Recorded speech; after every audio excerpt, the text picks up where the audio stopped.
commercial clients, such as Boeing and Bell South. I've had a lot of educational clients. The University of California system, the University of Texas system have been my clients in the past. I've actually sold to the federal government, so going to places like the CIA, the NSA, FBI, the White House, those have been my previous clients as well. So in the course of my career, I've done lots and lots of presentations. I really like teaching, taking practices that I've learned over the course of my doing business and sharing their history. We've been involved on the investor end. 3.5 years ago, short sales just started to pop up on the radar, and it did pique our interest as well. So we started looking at, well, there may be properties out there that may be good investment opportunities. Let's start talking to the banks. Let's start seeing what this process is all about. Let's see what kind of success rate we can get by talking to the banks and getting approvals for short sale transactions. And over the course of, let's say, the first 2 years we were doing this, we were doing very well networking with the banks. We were getting to talk to the same people over and over. We got to know people in management. We got to know the process. We got to really get a pulse on the trends and the efficiencies of all the lenders that are involved in this business. Towards the end of year 2, a lot of realtors that we bumped into every once in a while started asking us, how are you getting these done? What's your secret?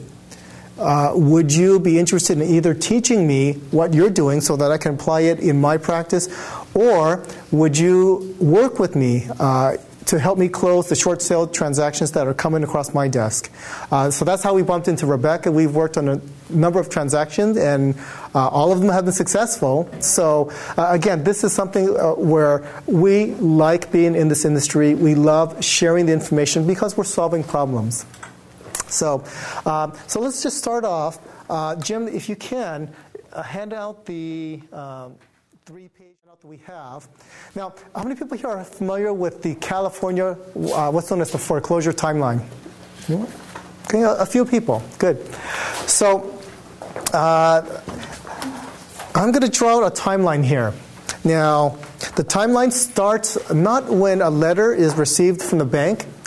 The timeline actually starts when the homeowner starts thinking there may be something that's coming up that may cause me to miss payments, be late on payments, something that may cause a financial hardship. So that is something we call time equals 0, or the start of the distress.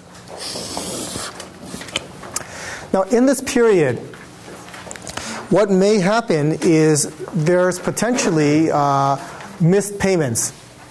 And I would say, let's say 2 to 3 missed payments until the bank actually sends out a formal notice.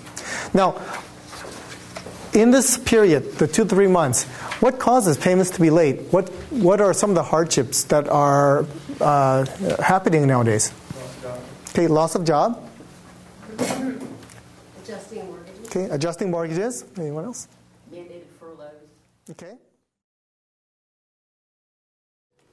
Has anyone been to a trustee sale? Okay. During the trustee sales, were any properties picked up? You don't know. No? Some of the overpriced. Most of the overpriced. Overpriced? Okay. When you go to a trustee sale and you want to buy a house, what do you have to bring? Cashier's check. Okay. Why don't you do that? Why aren't people doing that? It's overpriced as one, right? What else? Could be a second lien. You don't know. You haven't done a title report on it. So if there's IRS liens, if there's child support payments, there's things wrong with the property. Okay. I've attended a lot. I've only seen one get picked up. And it's only because that buyer saw the house, knew the owner, did the property inspection. They knew everything about it. But again, properties are not being picked up at the courthouse steps. And that's part of the presentation, but since this is brought up, best practices is something we've learned, and the consequences of not following this best practices are pretty heavy. So loan modification, if that is a possibility, you want to explore that up here. Okay. For a number of different reasons. Okay, loan modification, if you're going to be looking at this, talk to the lenders. You can call them directly. They've actually opened up and expanded staff in their loss mitigation departments to specifically talk about loan modification. If it's too scary to talk to a bank, talk to the Housing and Urban Development number. They have an 800 number that you can call. Chase, Washington Mutual, EMC, for example, they set up local offices that you can go and visit if you want to. Other avenues are, there are loan modification companies. Now, let me give you some caveats here. We deal with a lot of them, and we know those that are legitimate. Correct. So, yes, I'll leave a stack at the back of the room, and our pens are at the back for those of you that didn't pick one up. thank you, Anthony. Thank you so much, Rebecca. Your time. All right. Thank you, everybody. Anthony is phenomenal to work with.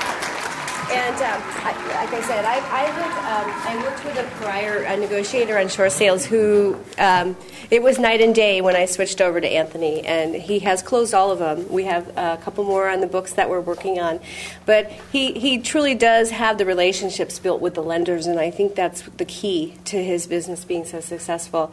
And I can call Anthony and say, hey, I'm going to meet with a seller on this property here, and before I meet with the seller, he has been able to pull up their liens. So I get the truth before I hit the seller, and then I can have the heart-to-heart with the seller. And you got to have the sellers on board, because I've turned a couple down that they just wanted to start the process and live in the house for free, and you just know that, because if they don't want to cooperate, then that's the story. So call him after the meeting or during the week, pick his brain. He's really good. I really would highly recommend him, and love working with him. So great. Thank you. Does anybody want to take a couple minutes?